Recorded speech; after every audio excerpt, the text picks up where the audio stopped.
எவ்வளவு இரக்கம் உள்ளவன் சகோதரர்களே, எவ்வளவு இரக்கம் உள்ளவன். அவன் ரஹ்மத்துக்குரிய மாதம் இந்த மாதம். சஹீ முஸ்லிம்ல வருது ஹதீஸ். ஒரு நாள் ஸல்லல்லாஹு அலைஹி வஸல்லமிடம் கைதிகள் கொண்டு வரப்பட்டார்கள். பிணை கைதிகள், பணைய கைதிகள் கொண்டு வரப்பட்டார்கள். கொண்டு வந்த நேரம் அதுல ஒரு பொம்புல தன்னுடைய குழந்தைய காணாமாக்கிட்ட. புள்ளைய காணல, அம்மா தேர்றா தேர்றா தேர்றா. சஹாபாக்களும் ஸல்லல்லாஹு அலைஹி வஸல்லமும் இந்த காட்சியை பார்த்து கொண்டிருக்கிறான்.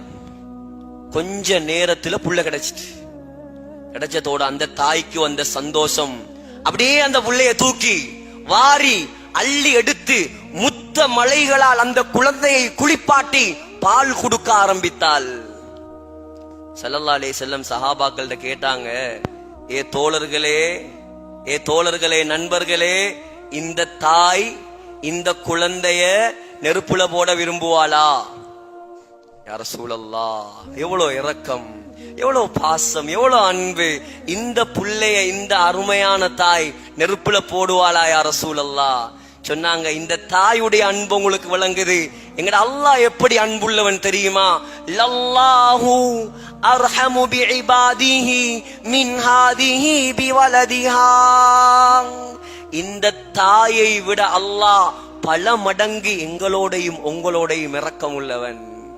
அதான் சகோதரர்களே, நம்மளை விட்டு வைத்திருக்கிறான் அவன். அவன் இரக்கம் நாங்க வாழ்றது. இல்லாட்டி தொழுகையை விட்ட உடனே தண்டனை இறங்கினா என்ன நடக்கும்? ஒரு தொழுகையை விட்டா ஆகரத்துல 80,000 வருஷம் நெருப்புல பத்தோம். ஆகரத்துல, உலகத்துல ஒரு தொழுகையை விட்டதற்காக நம்மை பிடித்தால் நம்ம ஊர்ல எத்தனை பேர் மிச்சமாகுவான்? ஒரு தொழுகையா உர்றான் எங்கட முஸ்லிம். சுபஹானல்லாஹ், ஒரு தொழுகையா உர்றான். பிறந்தத்துல இருந்து தொழாம இருக்கிறான் எத்தனையோ பேர். பிறந்தத்துல இருந்து தொழாம இருக்கிறான் எத்தனையோ பேர். பிறந்தத்துல இருந்து பள்ளி பக்கம் வராம இருக்கிறான் எத்தனையோ பேர். இன்றைக்கும் சந்தர்ப்பம் அவனுக்கு.